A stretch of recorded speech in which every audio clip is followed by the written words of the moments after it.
first of all, if you're going to talk about a revolutionary situation, you have to have people who are physically able to wage revolution, who are physically able to organize and physically able to do all that is done.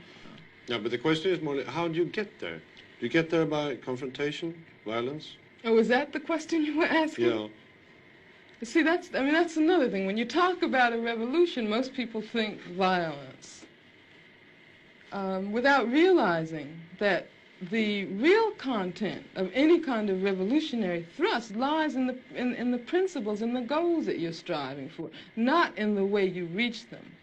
On the other hand, because of the way this society is organized, because of the violence that exists on the surface everywhere, you have to expect that there are going to be such explosions. You have to expect things like that as reactions.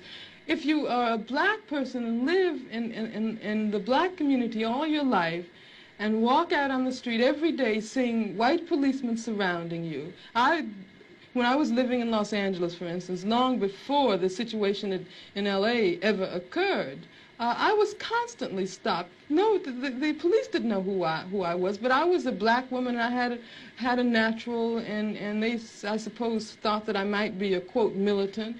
And when you live under a situation like that constantly, and then you ask me, you know, whether I approve of violence. I mean, that just doesn't make any sense at all. Whether I approve of guns. I grew up in Birmingham, Alabama.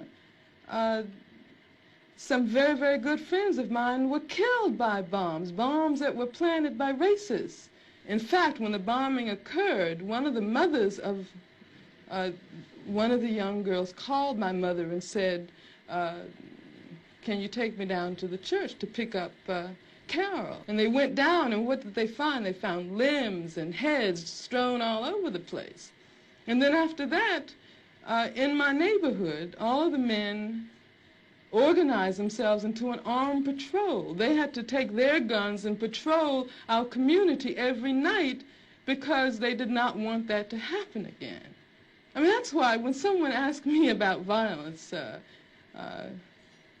I just find it incredible. Because what it means is that the person who's asking that question has absolutely no idea what black people have gone through, what black people have experienced in this country since the time the first black person was kidnapped from the shores of Africa.